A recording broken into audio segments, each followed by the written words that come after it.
grandíssimos sacerdotes, Padre Fábio, Padre Gabriel, Padre Júlio, reverendas religiosas, prezados irmãos e irmãs em nosso Senhor Jesus Cristo, associações religiosas e todos presentes também nesse dia.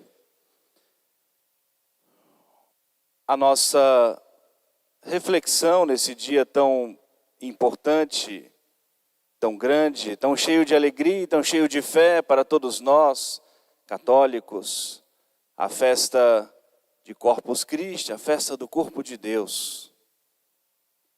Eu gostaria de trazer uma reflexão com as palavras tão sábias do grande São Tomás de Aquino, nesse canto, nessa sequência da Santa Missa, Lauda Sion, e tecer alguns comentários. Esse dia de Corpus Christi é um dia de fé, mas de tanta alegria para todos nós. Algo que é sempre muito significativo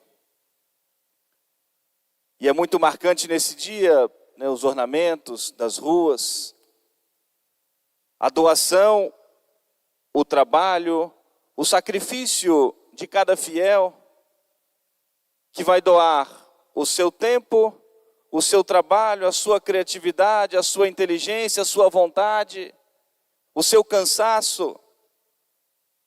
Mas algo que é sempre muito significativo, aqueles que deixam a sua casa para virem ornamentar as ruas para esse grande dia do corpo de Deus.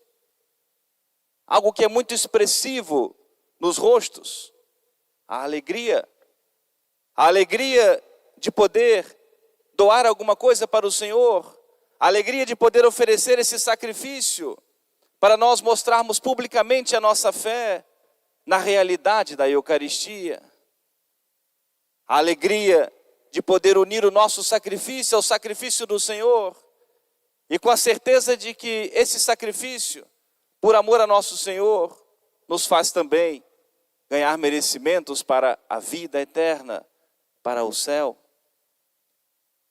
E essa alegria é fruto, como um dom do Espírito Santo, pela nossa fé, porquanto nós queremos que todos creiam em nosso Senhor. Jesus deixou isso como essencial para a salvação, comungar o seu corpo, o seu sangue, ser alimentado pelo pão da vida, pelo pão eucarístico, para alcançar o céu. E a nossa manifestação pública de fé é para que todos vejam a reverência com que nós devemos tratar o Santíssimo Sacramento. Porque o sacerdote que vai caminhar por cima desses tapetes, mas os enfeites, os adornos não são para ele, são para nosso Senhor. Mas esse Deus tão grande, tão poderoso, enquanto Deus, Senhor, Criador de todas as coisas, quis precisar-se de nós sacerdotes para caminhar junto com o seu povo.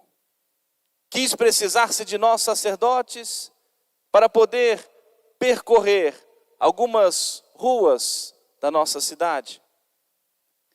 Esse mesmo Deus tão grande, tão poderoso, e com a sua palavra que toca, que move os corações, esse Deus que tem acesso ao coração humano, mas quis e quer precisar-se de nós, para nós testemunharmos no mundo a sua presença real na Eucaristia. Quer precisar-se de nós, para nós podermos anunciar no mundo a sua palavra, para que nós possamos testemunhar com os nossos exemplos, grandes mistérios, grandes verdades de fé. Esse Deus tão grande, tão poderoso, que quis e quer precisar-se de nós, para que o mundo inteiro o conheça, para que todos creiam, para que todos sejam batizados, para que todos comunguem, para que todos se salvem. E esse Deus tão grande, tão imenso, que quer precisar-se de nós, para que haja um só rebanho, para que haja um só pastor, para que todos sejam conduzidos por Ele à glória do céu. E esse hino, essa sequência da Santa Missa, assim começa: louva Sião o Salvador, o teu pastor e o teu guia, com hinos e com cânticos. Louva-o o mais que puderes. Supera todo louvor, nem bastante o louvarás. Nós sabemos que por maior que seja a nossa dedicação em preparar toda essa festa para nosso Senhor, ainda assim não é bastante, não é suficiente, porque é a festa do corpo de Deus. Mas a igreja assim nos convida e a nossa fé nos conduz a isso. Nós doarmos o melhor de nós, o melhor que nós pudermos, e assim louvarmos, bendizermos a Deus. É uma grande finalidade da festa desse dia. Não há mais sublime assunto que nos possa ser proposto: o pão vivo que dá a vida. Nosso Senhor ofereceu o sacrifício da sua vida pela nossa salvação. Mas nosso Senhor quis que o seu sacrifício perpetuasse. Como nós vamos refletir, que os sacrifícios da antiga lei, que eram figuras do sacrifício de nosso Senhor, e Jesus quis que o seu sacrifício, ele que entrou de uma vez por todas no Santo dos Santos, se perpetuasse. Por isso ele deu aos apóstolos o poder de fazer o mesmo. Não só de torná-lo presente e real na Santíssima Eucaristia, mas de renovar o seu sacrifício. De modo que quando nós participamos da Santa Missa, nos unimos ao sacrifício de nosso Senhor, o mesmo e único sacrifício da cruz, e estamos envoltos nesse grande mistério. O mesmo que já foi dado ao grupo dos 12 apóstolos, quando da última ceia. Seja perfeito e sonoro este louvor e alegria que brota de nossas almas. Porque é solene este dia, que nos lembra a instituição deste banquete sagrado. Nesta mesa de um rei novo, a Páscoa da nova lei fez findar a Páscoa antiga, suplantando os velhos ritos.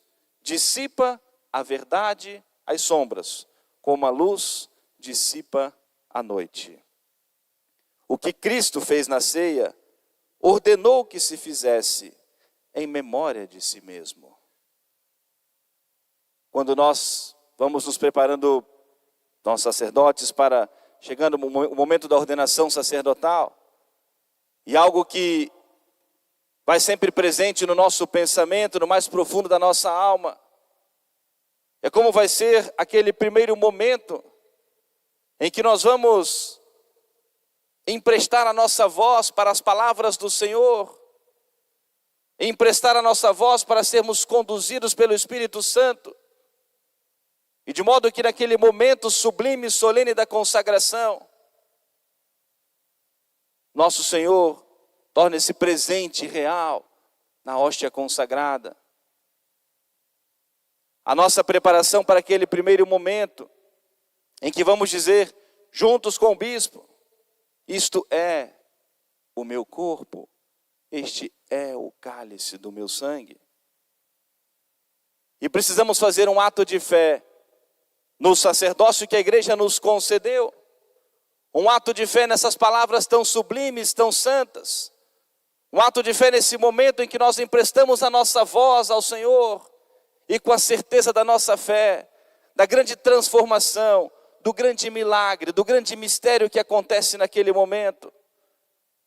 E aquela aparência de pão que continua, na verdade torna-se o corpo e o sangue do nosso Redentor. E depois, no segundo momento, a consagração da espécie do vinho. Este é o cálice do meu sangue, o sangue da nova e eterna aliança, que será derramado por vós para a remissão dos pecados. Emprestamos a voz ao Senhor, e aquele vinho torna-se o sangue unido ao corpo, à alma, à divindade do Senhor. E nos lembramos e repetimos as palavras do Senhor, como São Tomás lembra, Jesus deixando esse poder para que se perpetuasse o sacrifício da cruz, o sacrifício eucarístico. Fazer isto em memória de mim. É tão grande esse dia, tão sublime, tão grande para nós esse grande mistério da Santíssima Eucaristia. Com tão divinas lições, realiza-se o sacrifício, consagrando o pão e o vinho. É um dogma da nossa fé. É um dogma para os cristãos. Converte-se o pão em carne e o vinho passa a ser sangue. Não se vê, nem compreende. O que nós vemos é a aparência, continua a aparência do pão, os sinais para nós externos. Mas há uma mudança na substância e torna-se o corpo de nosso Senhor. Não se vê, nem compreende. Mas a fé viva nos dá essa certeza. Nos garante para além das leis naturais, para além daquilo que nós vemos. Sob aparência, sinais diversos, simples sinais e não coisas, grandes mistérios se ocultam. Carne é o pão e vinho é o sangue. Mas sob as duas espécies palpita Jesus inteiro. Naquele momento, a partir do momento da consagração, o coração de Jesus pulsa na hóstia consagrada e no vinho consagrado, porque é o Jesus todo inteiro, vivo como está no céu. A nossa fé assim nos garante. Como nós ensinamos as crianças na preparação para a primeira comunhão, quem está presente na hóstia consagrada, Jesus todo inteiro, com seu corpo, sangue, alma e divindade, vivo como está no céu. E isso é sempre repetido diversas vezes para que fique claro para nós. Esse Jesus vivo, real na Eucaristia, esse coração que pulsa por nós.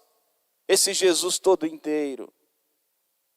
O cuidado, a reverência da igreja com as sagradas espécies. Quando nós vamos comungar, nos ajoelhamos na mesa sagrada da comunhão, para sermos alimentados com o corpo e o sangue do nosso Redentor. Acompanhando o sacerdote vai um acólito, com a patena, aquele pratinho dourado, que vai acompanhando o sacerdote, para que, se acontecer de se desprender um pequeno fragmento que seja da hóstia consagrada, que não caia no chão, que não seja profanado, porque assim nos diz a nossa fé. Em cada pedacinho desse pão consagrado está Jesus todo inteiro. Quando em alguma ocasião vamos comungar, e às vezes o sacerdote precisa partir a espécie consagrada, a hóstia consagrada, para não faltar a comunhão para todos. Mas em cada pedacinho da hóstia está Jesus inteiro. Ninguém vai comungar somente uma parte de Jesus. E por isso toda a reverência, o cuidado da igreja com a Sagrada Comunhão, com as espécies sagradas, para que não se profane o corpo do nosso Redentor. Não se parte nem divide. Por aqueles que o recebem, é tomado tal qual é. Quer sejam 1000, quer um só. Todos recebem o mesmo, sem por isso o consumir. E agora, um ponto importante da nossa reflexão. Nenhum de nós é digno propriamente da Sagrada Eucaristia. Mas Jesus deixou-se ficar presente no pão. O alimento que está na mesa do pobre, que está na mesa do rico. Deixou-se ficar em um alimento tão simples, para que nós tenhamos acesso, para que nós possamos recebê-lo na nossa vida, na nossa alma. Mas é preciso, prezados irmãos e irmãs, nos prepararmos bem. Não somos dignos, mas o Senhor se colocou à nossa disposição. A Eucaristia não é uma medalha de honra ou mérito, não é uma coroação para os bons, para os santos, mas para aqueles que reconhecem que precisam do Senhor para que possam se manter vivos na graça de Deus. Para aqueles que, reconhecendo a sua fragilidade, reconhecendo a sua pequenez e a sua maldade, se arrependem dos seus pecados, batem no peito reconhecendo a sua condição de pecador, e humildemente se aproximam do sacramento tão santo, tão sagrado da confissão, que transforma a nossa vida, que transforma a nossa alma, e que apaga, que nos purifica dos pecados, e nos torna dignos de receber Jesus da Sagrada Comunhão, como assim nos ensina a igreja. Mesmo algo tão santo, tão sagrado, mas Jesus deixou-se como alimento, como remédio, para curar as feridas da nossa alma. Não somos propriamente dignos, mas cumprindo aquelas condições que a igreja nos ensina, nos impõe, nós temos o direito a receber Jesus na Sagrada Comunhão. Nós temos a necessidade da Sagrada Comunhão. Portanto, precisamos examinar a nossa consciência. Ouvimos a leitura do apóstolo São Paulo. Examine, pois, a sua consciência, e só então coma deste pão e beba deste cálice. Examinemos a nossa consciência. Se a nossa consciência nos acusa claramente de um pecado mortal, plenamente consentido, não nos aproximemos nesse momento da Sagrada Mesa. Não nos aproximemos nesse momento, desse mistério tão grande e tão sagrado. Passemos primeiro pelo sacramento da confissão. Por maior que seja o nosso desejo da comunhão, por maior que seja a nossa fé na presença real de Jesus sacramentado, se neste momento a nossa consciência nos acusa claramente e plenamente de um pecado grave, primeiro passemos pelo sacramento da confissão. Peçamos em primeiro lugar o perdão dos nossos pecados, para depois sim recebermos Jesus na Sagrada Comunhão. Porque do contrário, nós vamos nos colocar, aquilo que São Tomás faz essa distinção, morte aos maus e vida aos bons. Não separando, são bons os que comungam, maus os que não comungam, não. Mas naqueles que, conscientes de que estão em pecado mortal, ousam se aproximar da Sagrada Mesa e profanam o corpo do Senhor. E São Paulo mesmo nos diz de modo muito sério, muito firme: comem e bebem a sua própria condenação, não distinguindo o corpo do Senhor. E Jesus, que veio para ser o nosso alimento, o pão da vida, para aquele que está consciente do pecado mortal, vai ser causa da sua condenação. É um sacrilégio, é um desrespeito, é uma profanação com algo tão sagrado, tão santo, a Sagrada Comunhão. Em primeiro lugar, estarmos em estado de graça, sem pecado mortal na nossa alma. As nossas faltas veniais, as nossas fraquezas. Por isso nós rezamos o nosso ato de contrição, participamos do ato penitencial da Santa Missa, recebemos aquela absolvição antes da Sagrada Comunhão, para a purificação das nossas faltas leves, das imperfeições, e podermos assim nos aproximar da Sagrada Comunhão. Mas o Catecismo assim nos ensina as condições para nós podermos comungar. Estar sem pecado mortal na alma. Estarmos 1 hora antes da comunhão sem comer e sem beber, a não ser água. Esse respeito, essa reverência, para não confundirmos com um alimento qualquer, mas esse que é chamado pão dos anjos, o nosso alimento para a salvação de nossa alma. E também saber aquilo que nós vamos receber, o corpo, sangue, alma e divindade de nosso Senhor Jesus Cristo. Portanto, recebamos com muita reverência. Porque nós guardamos todo esse cuidado, essa reverência, a nossa modéstia, ao vir receber o corpo e o sangue de nosso Senhor. Meninos, rapazes, homens, não vão se aproximar da mesa sagrada, com shorts, bermudas, camisas com peito aberto. A nossa reverência. Nós vamos receber o corpo e o sangue do nosso Redentor. Meninas, moças, mulheres, saias modestas, blusas modestas. Nós vamos ter esse encontro com o Senhor, o Cordeiro Pascal, sem mancha, sem ruga, sem qualquer outro defeito, santo e imaculado. E por isso todo o cuidado externo, toda essa reverência, vamos vir rezando, cantando, fazendo os nossos atos de fé, para podermos ter esse encontro tão íntimo, tão pessoal, tão importante com Cristo, presente na hóstia consagrada.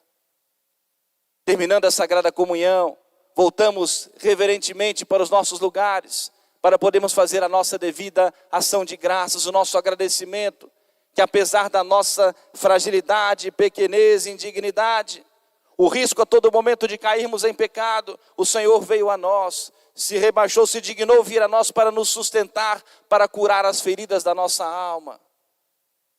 Toda a nossa reverência com o Santíssimo Sacramento. Recebe-nos os bons e os maus, mas com efeitos diversos, para a vida ou para a morte. Morte aos maus, vida aos bons, com diversos os efeitos do mesmíssimo alimento. Quando a hóstia é dividida, não vacile a tua fé, pois sob cada fragmento está tanto como o todo. Não se corta a coisa em si, mas a aparência do pão, sem que em nada se lhe altere o estado ou a estatura. Eis aqui o pão dos anjos, dado em viático, em alimento aos homens, verdadeiro pão dos filhos, nunca, jamais para os cães. Os pagãos não podem receber a Sagrada Eucaristia. Aqueles que ainda não foram batizados. A primeira condição para sermos católicos é sermos batizados. Precisamos primeiro do batismo para depois podermos receber a Sagrada Comunhão. Aqueles que vivem publicamente em pecado mortal não podem, por hora, receber a Sagrada Comunhão. Aqueles que estão fora da comunhão da igreja, excomungados, os que estão afastados, estão longe da autoridade do Santo Padre, o Papa, cismáticos, hereges, entre tantos outros, não podem receber a Sagrada Comunhão. É o nosso vínculo de união com o nosso Senhor, com a igreja. A nossa unidade de fé, quando nós comungamos do mesmo Cristo. E por isso nós precisamos sempre estar unidos a nosso Senhor, a Santa Igreja, na graça de Deus. Vivemos a nossa fé católica, para podermos receber Jesus na Sagrada Comunhão, o pão dos anjos dado em alimento aos homens. Foi já predito em figuras na imolação de Isaac e do Cordeiro Pascal e no maná do deserto. E eu concluo, prezados irmãos e irmãs, com uma súplica, com uma oração, que o próprio São Tomás conclui essa sequência da Santa Missa. Assim rezando: ó bom pastor, pão autêntico, ó Jesus, que olhais por nós, alimentai-nos, valei-nos, dai-nos ver o bem supremo na terra dos que já vivem. Tudo sabeis e podeis, vós que nos alimentais, fazei-nos vossos convivas, herdeiros e companheiros, na pátria dos vossos santos. Amém. Aleluia. Louvado seja nosso Senhor Jesus Cristo.